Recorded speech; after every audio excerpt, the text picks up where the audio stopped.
Bonjour, je suis Baptiste Montera et je vais vous présenter des méthodes de conception pour rendre un environnement d'apprentissage plus ludique. Dans cette vidéo, je vais essayer de laisser de côté l'aspect serious game pour parler de conception plus spécifique à la ludification, c'est-à-dire travailler sur des activités d'apprentissage qui ne sont pas des jeux. La principale différence entre les deux se situe dans le calendrier de conception du projet. En effet, avec le serious game, il est important de concevoir l'intégration des aspects ludiques et des activités pédagogiques dès le début du projet. Alors qu'avec la ludification, on peut très bien avoir des activités pédagogiques qui sont déjà pensées pour ensuite intégrer les aspects ludiques.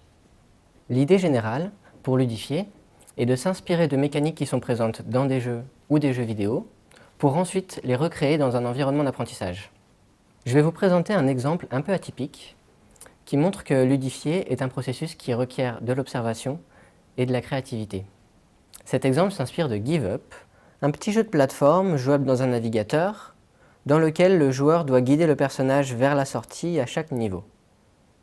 Les premiers niveaux sont faciles, mais la difficulté de Give Up devient vite très élevée.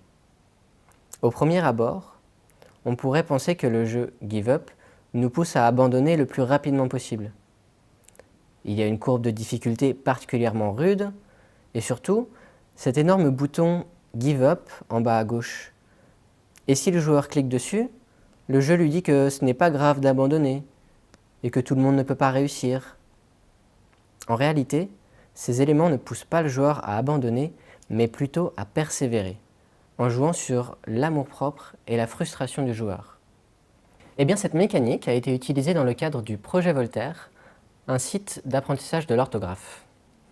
Dans le projet Voltaire, lorsqu'un utilisateur se trompe fréquemment sur une même règle de grammaire, il est redirigé vers une fenêtre d'entraînement spécifique dans laquelle on lui présente 3 phrases liées à cette règle de grammaire. Il doit dire alors pour chacune de ces phrases si elle est correcte ou incorrecte. Une fois que l'apprenant a répondu, s'il n'a pas répondu juste sur les 3 phrases, il peut alors réessayer ou sortir. En s'inspirant du jeu Give Up, les concepteurs du projet Voltaire ont remplacé les noms des boutons « Réessayer » et « Sortir » par « Je m'accroche » et « J'abandonne ». De cette façon, un utilisateur qui souhaite quitter la fenêtre de révision doit dire explicitement qu'il abandonne. Et ça, c'est un choix fort que la plupart des utilisateurs souhaitent éviter. Avec les anciens noms des boutons, les apprenants s'entraînaient en moyenne 2 fois par règle avant de sortir. Et avec les nouveaux noms, ce nombre est passé à 2,6.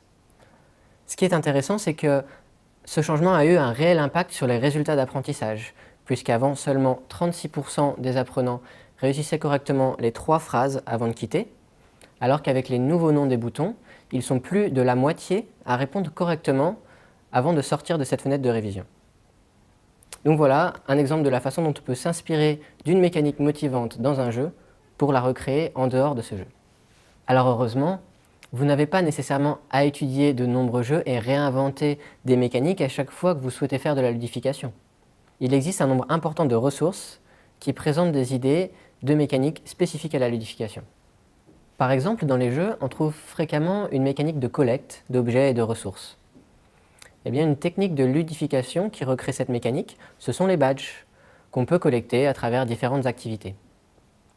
Pour ce qui est de la complétion qu'on trouve dans les jeux, c'est-à-dire une volonté de terminer une tâche à 100%, eh bien, on peut utiliser la barre de progression comme un élément qui recrée ce sentiment d'accomplissement. Pour ce qui est de la compétition, vous pouvez ajouter un tableau de score qui permettra aux utilisateurs de comparer leur progression les uns avec les autres.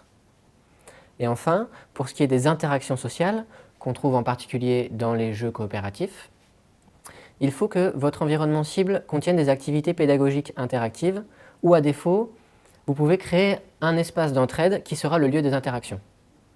À partir de là, les mécaniques courantes pour enrichir les interactions sont le feedback positif entre les utilisateurs, comme par exemple signaler à quelqu'un que son conseil a été utile ou noter une contribution, mais encore utiliser des avatars ou des statuts publics. Alors ce sont simplement quelques exemples, hein. Il n'y a pas de liste exhaustive des mécaniques de ludification qui sont très nombreuses. Pour terminer, je vais vous donner un aperçu du processus de ludification. L'idée est de traverser 4 étapes, à savoir diagnostic, objectif, sélection et intégration. La phase de diagnostic, c'est l'occasion d'étudier l'environnement d'apprentissage pour déceler des mécaniques de jeu qui pourraient être déjà présentes. Il y en a presque toujours.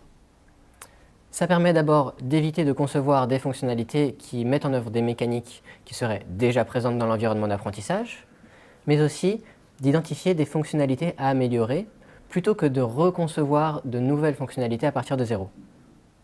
Établissez ensuite les objectifs de la ludification. L'approche choisie sera complètement différente si vous souhaitez par exemple encourager vos utilisateurs à rester plus longtemps ou si vous souhaitez plutôt les rendre curieux vis-à-vis de la discipline enseignée pour les pousser à explorer par eux-mêmes. Une fois ces objectifs posés, la sélection, c'est le moment de créer ou de choisir des mécaniques de ludification qui correspondent à vos objectifs. Et enfin, lors de la dernière étape, vous devez modifier ces mécaniques pour qu'elles s'intègrent naturellement à votre environnement d'apprentissage et à ses contraintes. Voilà, je n'ai pas pu aller beaucoup dans le détail, mais j'espère que ces quelques notions sur la conception d'éléments ludiques vous auront permis d'y voir plus clair.